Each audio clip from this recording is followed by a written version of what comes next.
घ्या, हा आज आपण 12वी सायन्सचा काय करतोय, सिलेबस स्टार्ट करतोय केमिस्ट्रीचा. तर त्या अनुषंगानं आपल्याला काय माहित असलं पाहिजे, 12th सायन्सला नेमके कोणते टॉपिक आहेत, केमिस्ट्रीमध्ये कोणते टॉपिक आहेत आणि त्याचे वेटेज काय आहे, कशासाठी, महाराष्ट्र बोर्डसाठी.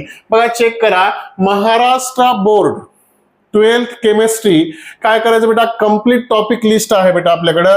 ज्याच्यामध्ये जर पाहिलं तर या ठिकाणी काय आहे, पहिला टॉपिक जो आहे, जो आपण आज स्टार्ट करणार आहोत, त्या टॉपिकचं नाव आहे बेटा सॉलिड स्टेट नावाचा टॉपिक आहे. कोणता आहे, कोणता टॉपिक आहे बेटा, सॉलिड स्टेट नावाचा टॉपिक आहे. बघा चेक करा, हा जो सॉलिड स्टेट नावाचा टॉपिक आहे, हा जर महाराष्ट्र बोर्डचा जर विचार केला बेटा, तर महाराष्ट्र बोर्डला हा टॉपिक ऍक्च्युअल जर पाहिला तर 3 मार्कासाठी 3 मार्कासाठी विचारला जातो. विथ ऑप्शन जर पाहिलं तर किती मार्काला विचारतात बेटा, 5 मार्कासाठी विचारतात. किती मार्काला, 5 मार्काला. तसंच सोल्युशन, आता मला सांगा सोल्युशन जो आहे तुमचा, हा पण टॉपिक कसा आहे बेटा, जनरली हा सोल्युशन मध्ये आपल्याला काही लॉज बघायचे, काही क्वालिटेटिव्ह प्रॉपर्टी आणि लॉज, राऊल्स लॉ, क्वालिटेटिव्ह प्रॉपर्टीज अशा भरपूर आणि काही प्रॉब्लेम्स बघायचे. तर म्हणजेच ही फिजिकल केमिस्ट्री आहे. याच्यामध्ये जे सोल्युशन नावाचा टॉपिक आहे बेटा, तो आहे बेटा आपल्याला 4 मार्कासाठी आणि विथ ऑप्शन जर पाहिलं तर किती मार्काला येतो, 6 मार्कासाठी. तसंच जर पाहिलं बेटा, नेक्स्ट टॉपिक जो आहे आपला खूप खास आणि इंटरेस्टिंग, म्हणजेच या नवीन सिलेबस मध्ये आयोनिक इक्विलिब्रिया 12th सायन्सला ऍड केलेला टॉपिक आहे आणि हा टॉपिक तुम्हाला महाराष्ट्र बोर्डसाठी जनरली बेटा किती मार्कासाठी, 4 मार्कासाठी विचारतात. किती मार्कासाठी, 4 मार्कासाठी विथ ऑप्शन. हा जो टॉपिक आहे बेटा किती मार्काला विचारतात, 6 मार्काला विचारतात. किती मार्काला, 6. ओके. त्याच्यानंतर थर्मोडायनामिक्स नावाचा जो टॉपिक आहे बेटा, आता थर्मोडायनामिक्स जो नावाचा टॉपिक आहे, केमिकल थर्मोडायनामिक्स, याच्यामध्ये केमिकल थर्मोडायनामिक्स हा जो टॉपिक आहे बेटा, तुमच्या 12वी मध्ये जर पाहिलं तर ऍक्च्युअली हा टॉपिक जो आहे तुम्हाला फिजिक्स मध्ये पण पाहायला भेटतो. कुठं पाहायला भेटतो, फिजिक्स मध्ये. आणि फिजिक्स आणि केमिस्ट्री मध्ये जवळपास याच्यामध्ये काही सुद्धा असं अंतर नाहीये. दोन्ही ठिकाणी हा जर टॉपिक केला बेटा, तर दोन्ही ठिकाणी काय असणारे, इम्पॉर्टंट असणारे बाळा. आणि हा टॉपिक महाराष्ट्र बोर्डसाठी तुम्हाला 6 मार्कासाठी आहे. तसंच आता इथं जर विथ ऑप्शन पाहिलं तर किती मार्कासाठी बेटा, 8 मार्कासाठी आहे. आणि हा टॉपिक इम्पॉर्टंट का म्हणतोय, फिजिक्स आणि केमिस्ट्री मध्ये हा टॉपिक जवळपास कसा आहे, सारखाच आहे. ओके. त्याच्यानंतर one of the most important topic आहे बेटा, हा टॉपिक जो आहे, हा टॉपिक थोडासा डेंजर टॉपिक आहे. जर पाहिलं तर इलेक्ट्रोकेमिस्ट्री नावाचा टॉपिक आहे. या टॉपिकला थोडस आपल्याला त्याच्यामध्ये लॉज आहेत, त्याच्यामध्ये प्रॉब्लेम्स आहेत.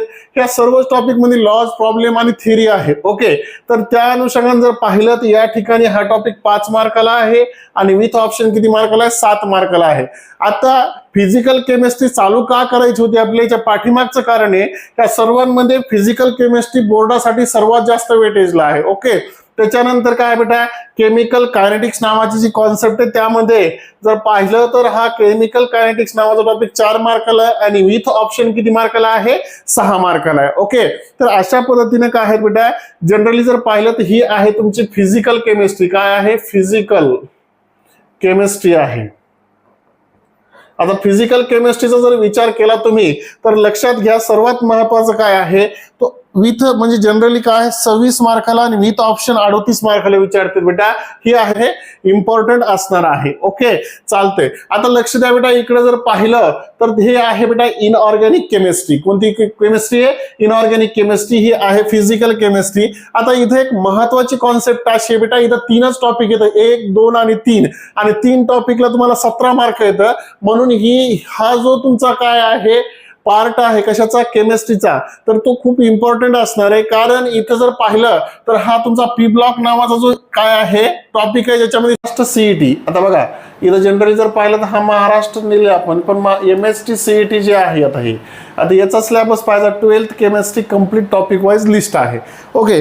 तर इथं जर पाहिलं तर काय करायचं माहितीये का, इथं सर्वात महत्वाची कॉन्सेप्ट अशी आहे की आपण जे मार्कचं पर्सेंटेज, मार्क जे आहेत जसे की 1 मार्क 2 मार्क असं सांगणार नाहीत, परंतु आपल्याला जे 50 मार्क 50 क्वेश्चन 11वी आणि 12वीला विचारले जाते बेटा.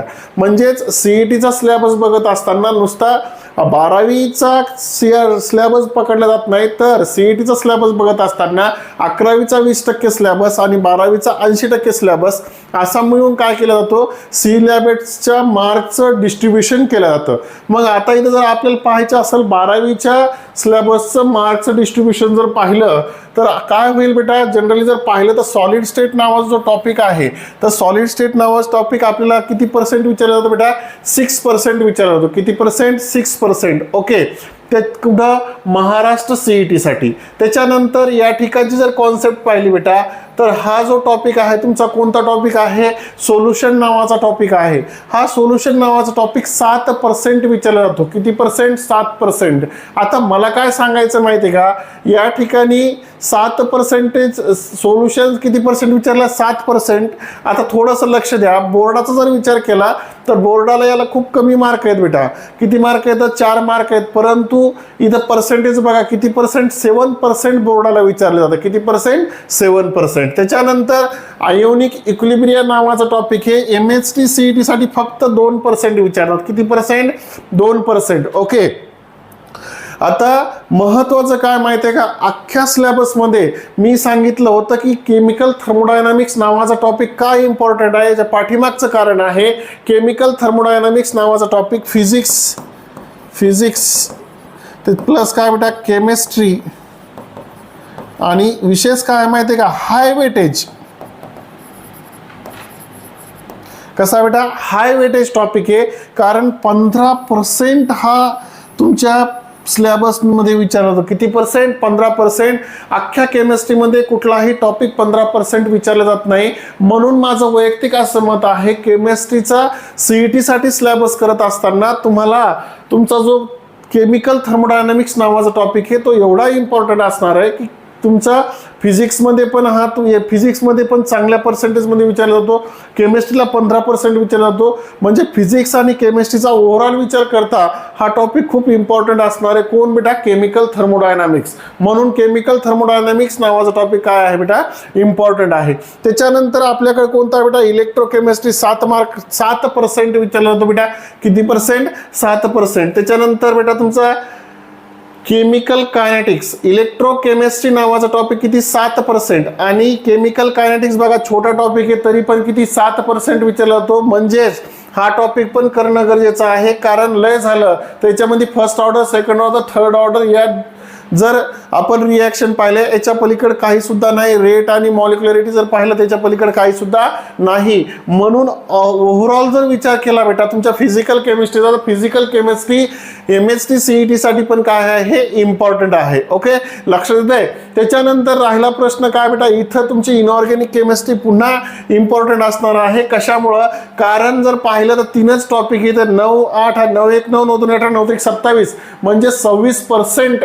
किती पर्सेंट, 26% बेटा ही काय असणार आहे तुमची, इथं कोण असणार आहे बेटा, तुमची इनऑर्गॅनिक केमिस्ट्री असणार आहे. म्हणजेच तुम्ही जर पाहिलं तर इथं पण 26% आहे आणि बोर्डाला 17% आहे. म्हणजेच इनऑर्गॅनिक केमिस्ट्रीचा जर अभ्यास केला तर तुमचा वाया जाणार नाही, कारण 3 टॉपिक तुमचे 26% क्वेश्चन MHT CET चे काय करणार येतं बेटा, इथं तुम्हाला फायद्याचे ठरणार आहेत. ओके, चालतंय, कळालं का मला काय म्हणायचं होतं. P ब्लॉक, त्याच्यानंतर D ब्लॉक आणि कोऑर्डिनेशन केमिस्ट्री हे तुमच्यासाठी इम्पॉर्टंट असणार आहेत आणि इनऑर्गॅनिक केमिस्ट्री खूप इम्पॉर्टंट ठरणार आहे तुमच्या महाराष्ट्र बोर्डसाठी आणि MHT CET साठी. लक्षात येतंय, चालतंय बेटा. त्याच्यानंतर आता राहिलं तुमचं काय बेटा, इथं जर पाहिलं तर ही झाली तुमची ऑर्गॅनिक केमिस्ट्री, ही आहे बेटा अप्लाइड केमिस्ट्री. आता ऑर्गॅनिक केमिस्ट्री जर पाहिलं तर प्रामुख्याने 18% आहे. किती पर्सेंट बेटा, 18% आहे. त्याच्यानंतर 4 आणि 4 8 आणि 5 किती व्हायलेत बेटा, 8 आणि 5 13% तुमचं काय आहे बेटा, 13% आहे. कोण तुमची जर कोण पाहिली, अप्लाइड केमिस्ट्री आहे. तर अशा पद्धतीनं हे वेटेज आहे बेटा. पर्सेंटेज मध्ये कशाचं वेटेज आहे, तुमच्या MHT CETचं. बाळांनो खूप इम्पॉर्टंट कॉन्सेप्ट असणार आहे. याचा तुम्ही काय करायचा, स्क्रीनशॉट मारून घ्यायचा. हे का सांगितलंय, कारण कुठलीही कुठलंही कॉन्सेप्ट शिकत असताना किंवा कुठलंही एम ठरवत असताना तुम्हाला महत्त्वाचे असते बेटा प्लॅनिंग, आणि ती प्लॅनिंग व्यवस्थित असेल तर सक्सेस होणं काय असतं सहजासहजी सोपं असतं. म्हणून असा जो व्हिडिओ बनवलेला आहे बेटा, हा व्हिडिओ फक्त आणि फक्त मी तुम्हाला कशासाठी बनवलेला आहे, तुम्हाला तुमच्या केमिस्ट्रीचा सिलेबस माहीत असला पाहिजे. महाराष्ट्र बोर्ड प्लस काय बेटा तुमचा महाराष्ट्र बोर्ड प्लस तुमचा MHT CET साठी माहिती असली पाहिजे. तर बाळांनो, हा व्हिडिओ जर चांगला वाटला तर ह्या व्हिडिओला लाईक, शेअर आणि सबस्क्राईब केल्याशिवाय राहायचं नाही. ओके, चालतंय.